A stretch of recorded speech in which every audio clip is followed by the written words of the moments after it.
orang dosa, dengarlah, jangan tolak anugerah.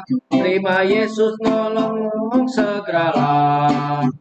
Datang kepada Yesus, terima Kristus dalammu. Terimalah sekarang juga, segeralah. Segeralah, segeralah. Tuhan Yesus memanggil, segeralah. Bila kau tak bertobat, pintu kurnia tertutup. Berseru pun tak guna, segeralah. Sekali lagi kurnia. Segeralah, segeralah. Tuhan Yesus memanggil, segeralah. Bila kau tak bertobat, pintu kurnia tertutup. Berseru pun tak guna, segeralah. Sekali lagi, segeralah. Segeralah, segeralah. Tuhan Yesus memanggil, segeralah. Bila kau tak bertobat, pintu kurnia tertutup. Berseru pun tak guna, segeralah. Saudara-saudari, puji Tuhan, malam hari ini kita akan melihat sebuah hal yang begitu istimewa, yaitu ada sebuah jalan untuk melarikan diri dari kematian. Teman-teman Injil, malam hari ini, juga saudara-saudari yang juga berbagian malam ini, kita melihat bahwa setiap makhluk hidup pasti akan mengalami kematian. Kematian tidak bisa lepas dari setiap makhluk hidup, dan setiap makhluk hidup pasti akan melalui kematian. Tetapi ada sesuatu yang menarik di dalam perkataan Tuhan di dalam Yohanes pasal 11 ayat 25 sampai 26. Dia berkata demikian di dalam sebuah percakapan. Jawab Yesus, "Akulah kebangkitan dan hidup. Barang siapa percaya kepadaku, ia akan hidup walaupun ia sudah mati. Dan setiap orang yang hidup dan yang percaya kepadaku tidak akan mati selama-lamanya. Percayakah engkau akan hal ini?" Teman-teman Injil sekalian, saudara-saudari, malam ini kita sekali lagi melihat ada sebuah perkataan yang mana Tuhan dengan yakin mengatakan bahwa barang siapa percaya kepadaku, ia akan hidup walaupun ia sudah mati. Melalui ayat ini kita bisa melihat betapa yakinnya Tuhan mengatakan ini kepada Anda dan saya malam ini. Kepada kita malam hari ini.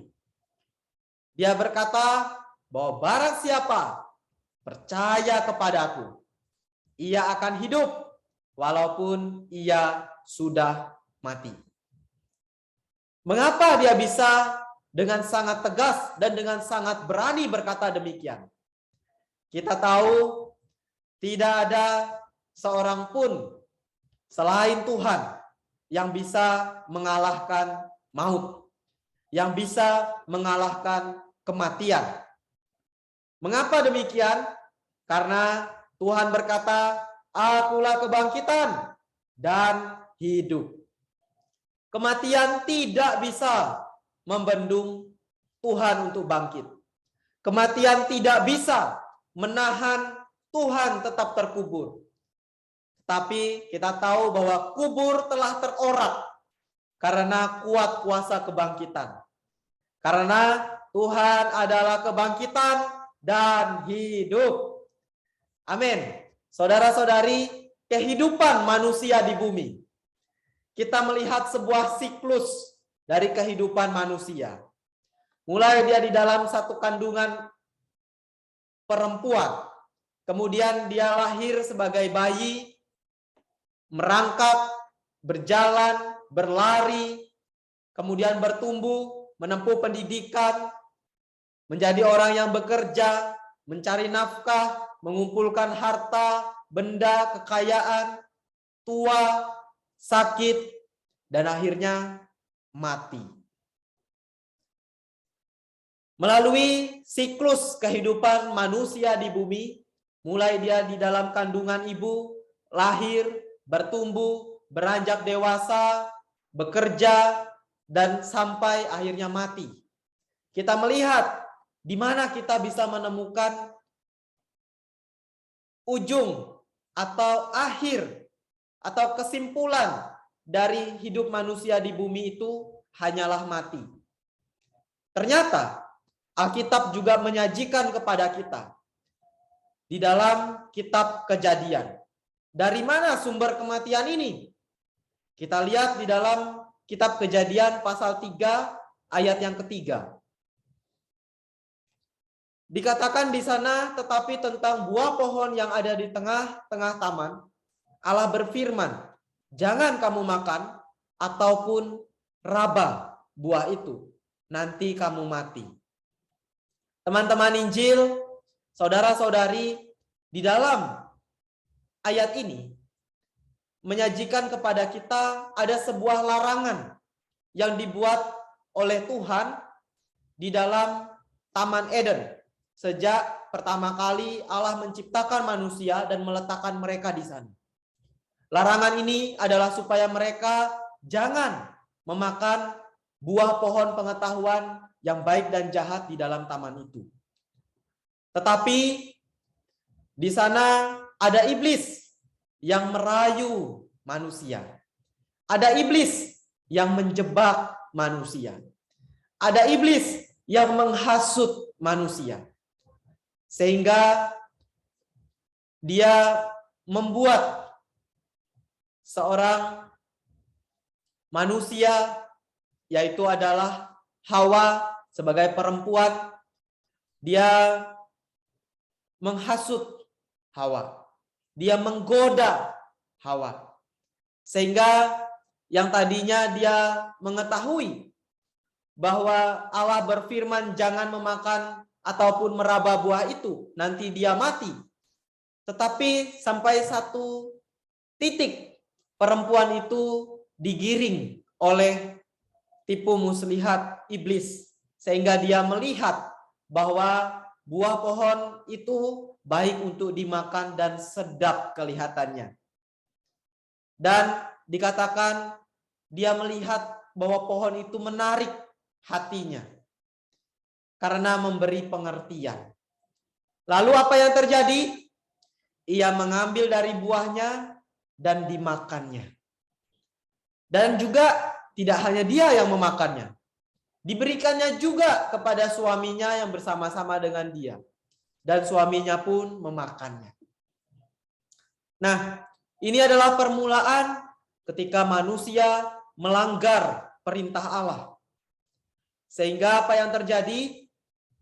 Seperti yang dikatakan di ayat 3, kalau dia meraba ataupun memakan buah itu, dia akan mati.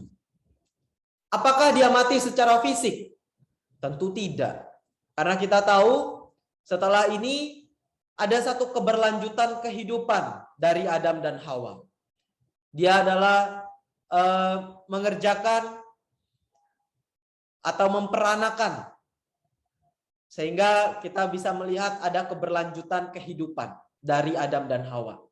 Tentu ini adalah bukan kematian yang sifatnya fisik.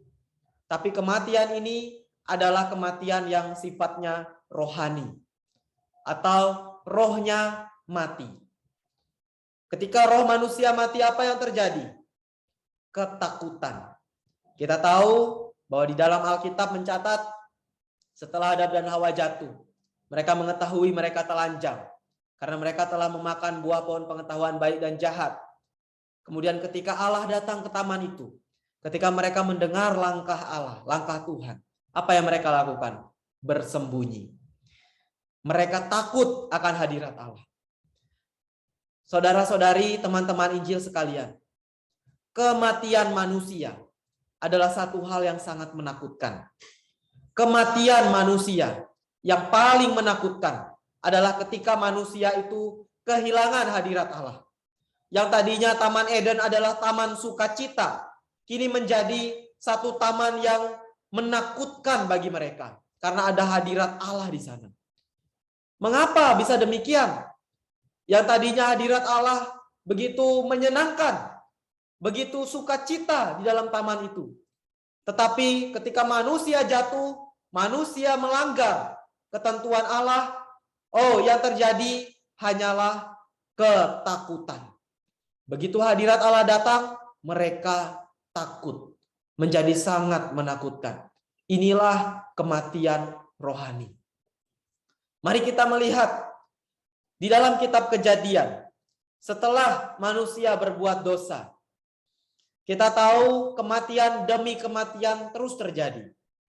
Mulai dari Adam, umurnya 930 tahun. Lalu ia mati. Set mencapai umur 912 tahun. Lalu ia mati.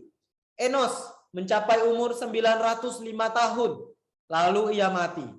Kenan juga sama, mati. Mahalalel, lalu ia mati. Yared juga mati. Kita lewatkan Henok. Kemudian dia 27-nya. Di sana ada Metusalah. Juga mati setelah dia mencapai umur 969 tahun. Ada Lamek mencapai umur 777 tahun. Lalu ia mati. Di ayat 23 ada satu yang menarik. Yaitu adalah Henok. Di antara Adam, Set, Enos, Kenan, Mahalalel, Yared, Metusalah, dan Lamek. Ada seorang Henok. Yang dia tidak melalui kematian ini. Henok hidup selama mencapai umur 365 tahun. Dan Henok hidup bergaul dengan Allah. Dikatakan ia tidak ada lagi. Sebab ia telah diangkat oleh Allah. Tidak dicatat di sana bahwa lalu ia mati. Nah, mengapa bisa demikian? Nanti kita akan melihat bagaimana kok bisa Henok ini dia tidak melewati kematian. Tidak melewati mati seperti yang lainnya. Apakah mungkin hari ini Anda dan saya juga bisa melalui hal yang sama seperti yang terjadi di atas diri Henok? Saudara-saudari, mari kita lihat dan juga kita dengan roh yang terbuka mohon Tuhan menyingkapkan kepada kita bagaimana Tuhan bisa mengerjakan ini di atas setiap kita.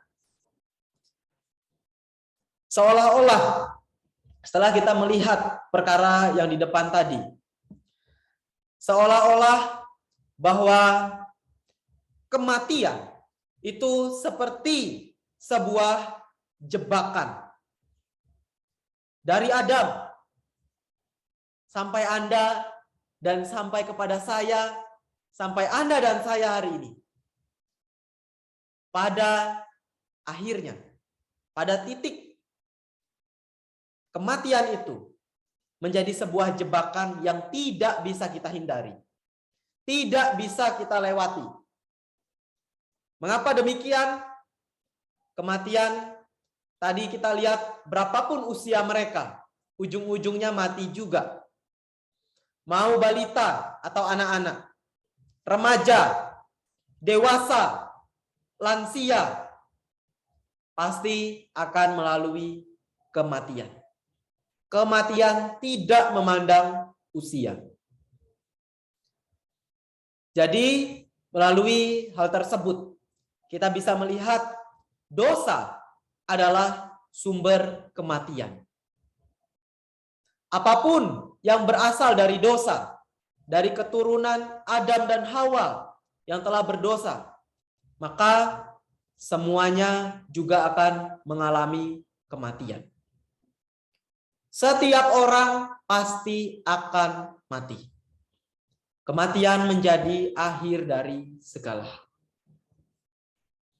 Lalu bagaimana kita bisa menemukan jalan untuk melarikan diri dari kematian ini? Saudara-saudari, kita dengan belas kasih Tuhan, kita bisa melihat bahwa dosa adalah sumber kematian. Tidak seorang pun yang tidak dapat mati, karena tidak seorang pun yang tidak berdosa. Siapa di antara kita yang tidak berdosa? Kalau ada, mungkin kasus orang-orang Farisi dan ahli Taurat yang mendapatkan seorang perempuan berbuat zina, kemudian mereka memberitahu tentang hukum Musa. Kalau mereka mendapatkannya, perempuan itu harus dirajam batu, harus dibunuh. Tetapi di sana Tuhan menanggulangi mereka. Tuhan berkata, barang siapa di antara kamu tidak berdosa, hendaklah ia pertama melemparkan batu kepada perempuan itu. Alhasil, saudara-saudari, teman-teman Injil sekalian, tidak ada orang yang melemparkan batu kepada perempuan yang berzina itu. Mengapa? Karena mereka menyadari bahwa mereka adalah orang berdosa. Mereka tidak terluput dari dosa. Sehingga mereka tidak berani menghakimi perempuan yang ditemukan berbuat zina itu. Saudara-saudari, teman-teman Injil sekalian, orang yang sebaik apapun, seperti di dalam ayat ini, adalah orang Farisi dan juga orang ahli Taurat. Mereka di dalam batin mereka, karena Tuhan berkata demikian, mereka juga menyadari bahwa mereka adalah orang berdosa. Siapapun Anda dan saya, kita adalah orang berdosa. Artinya kita adalah orang yang layak untuk mati. Karena kitab Roma pasal 3 ayat 23 memberitahu kepada kita.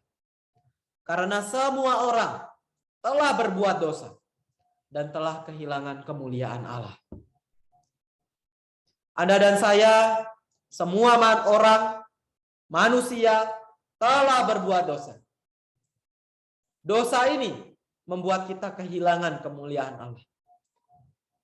Anda dan saya, kalau belum percaya kepada Tuhan, belum diselamatkan, maka kita hanyalah orang-orang yang layak untuk mati. Karena tidak ada sesuatu yang mulia di atas Anda dan saya. Karena kita sejatinya, semua orang yang telah lahir dari keturunan Adam dan Hawa, dari manusia yang berdosa, akan menghasilkan produk dosa. Anda dan saya tetap berada di dalam dosa. Oh, saudara-saudari, dosa-dosa ini, di dalam manusia yang berdosa ini, kita bisa melihat dosa macam apa yang membuat kita, Anda dan saya, bisa terjebak ke dalam satu jebakan kematian. Kita lihat di dalam Roma pasal 1 ayat 28 sampai dengan ayat 31. Di sana dikatakan, karena mereka tidak merasa perlu untuk mengakui Allah, Allah menyerahkan mereka kepada pikiran-pikiran yang terkutuk, sehingga mereka melakukan apa yang tidak pantas, penuh dengan rupa-rupa kelaliman, kejahatan, keserakahan, kebusukan, penuh dengan dengki, pembunuhan, perselisihan, tipu muslihat, dan kefasikan. Lalu apa lagi? Dikatakan ayat 30 sampai 31, mereka adalah pengumpat, pemfitnah, pembenci Allah, kurang ajar, congkak, sombong, pandai dalam kejahatan, tidak taat kepada orang tua, tidak berakal, tidak setia, tidak penyayang, tidak mengenal belas kasihan. Orang-orang yang macam ini, apa yang layak untuk mereka? Kita lihat di ayat 32. Sebab walaupun mereka mengetahui tuntutan hukum Allah. Apa tuntutan hukum Allah? Kita tahu ada 10 perintah. Jangan menyembah Allah lain. Jangan berzina, jangan mencuri, jangan mengucapkan saksi dusta, jangan mengingini milik sesamamu. Hormatilah ayahmu dan ibumu. Tapi semua itu terjadilah sebuah pelanggaran di atas hidup manusia yang berdosa. Sehingga dari ayat 28 sampai ayat 31 kita bisa melihat perbuatan yang sangat mengerikan yang akan membawa manusia pada satu ketetapan, pada satu tuntutan keadil benaran. Karena mereka sudah berbuat salah, maka ada sebuah tuntutan hukum dari Allah. Sehingga mereka, orang-orang, setiap orang yang melakukan hal-hal demikian patut dihukum mati. Mereka bukan saja melakukannya sendiri, tetapi mereka juga setuju dengan mereka yang melakukannya. Ini Alkitab yang berbicara. Sehingga kita melihat bahwa tuntutan keadilbenaran Allah ini dilanggar oleh manusia yang berdosa. Sehingga dosa ini mendatangkan kematian. Ini bukan hanya sebagai hasil, tetapi ini adalah sebuah ketetapan keadilan Allah. Jadi kalau perintah itu dilanggar, kalau hukum-hukum itu dilanggar, maka ketetapannya sudah pasti manusia mati.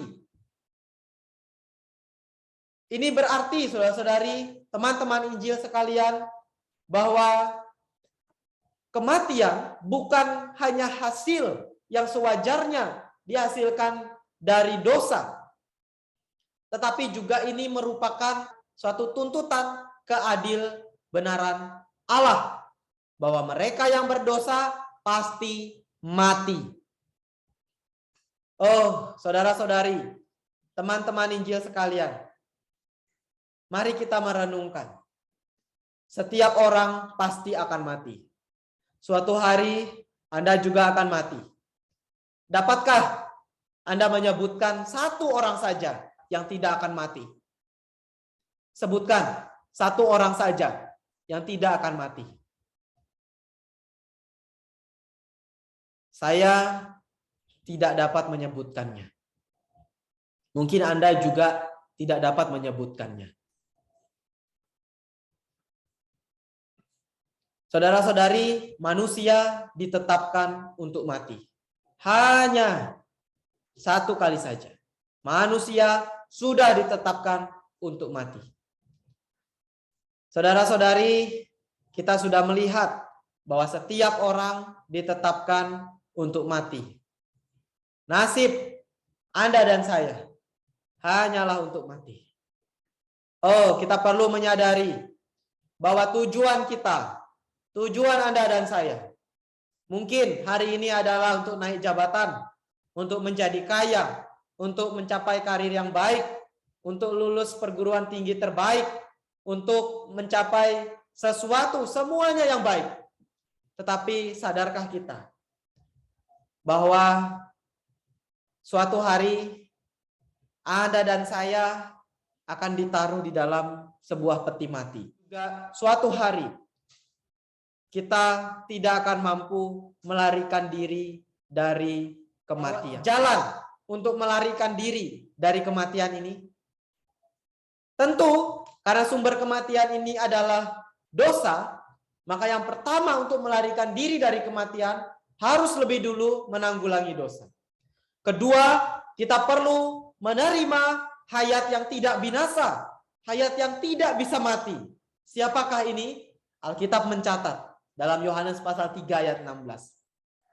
Karena begitu besar kasih Allah akan dunia ini, sehingga ia telah mengaruniakan anaknya yang tunggal, supaya setiap orang yang percaya kepadanya tidak binasa, melainkan beroleh hidup yang kekal, hayat yang kekal. Oh, puji Tuhan, hanya hayat Allah yang tidak mati, hayat Allah yang kekal. Karena itu harus mendapatkan hayat Allah ini, baru Anda dan saya bisa lepas, bisa lari dari kematian. Saudara-saudari, teman-teman Injil sekalian, Ini harus menjadi kedambaan kita. Anda dan saya harus mendapatkan hayat kekal ini. Oh, bagaimana caranya? Kita tahu Rasul Paulus memberitahu kepada kita bahwa hayat kekal ini, adalah Kristus. Dia mengatakan, bagiku hidup adalah Kristus. Dia juga mengatakan di dalam Kolose, Kristus yang adalah hidup kita.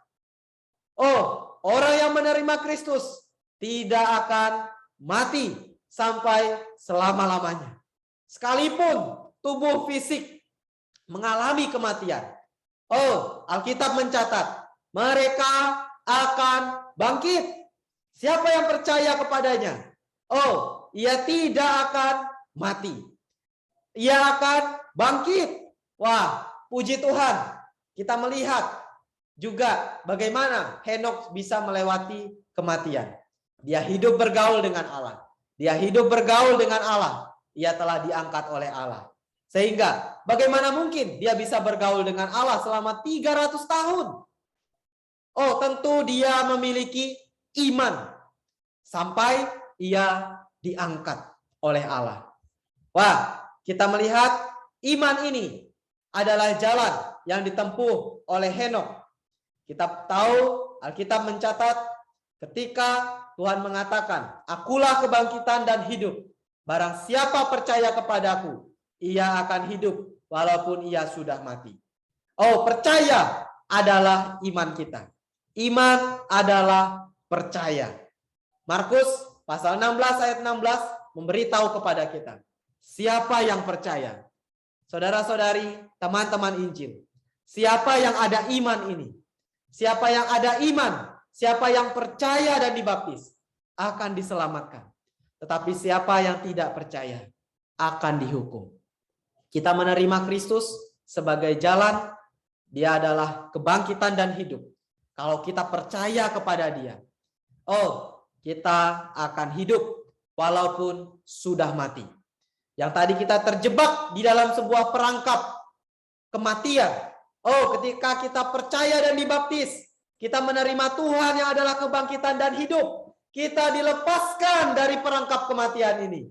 Puji Tuhan, kita boleh ada satu iman di dalam kita. Mengambil langkah untuk percaya dan dibaptis dan diselamatkan. Sehingga kita dilepaskan dari kematian, dari penghukuman. Orang dosa dengarlah, jangan tolak anugerah. Terima Yesus nolong segeralah. Datang kepada Yesus, terima Kristus dalammu. Terimalah sekarang juga segeralah.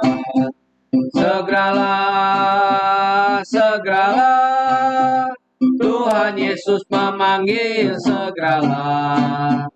Bila kau tak bertobat, pintu kurnia tertutup. Berseru pun tak guna, segeralah. Sekali lagi kurnia. Segeralah, segeralah. Tuhan Yesus memanggil, segeralah. Bila kau tak bertobat, pintu kurnia tertutup. Berseru pun tak guna, segeralah. Sekali lagi, segeralah. Segeralah, segeralah. Tuhan Yesus memanggil, segeralah. Bila kau tak bertobat, pintu kurnia tertutup. Berseru pun tak guna, segeralah.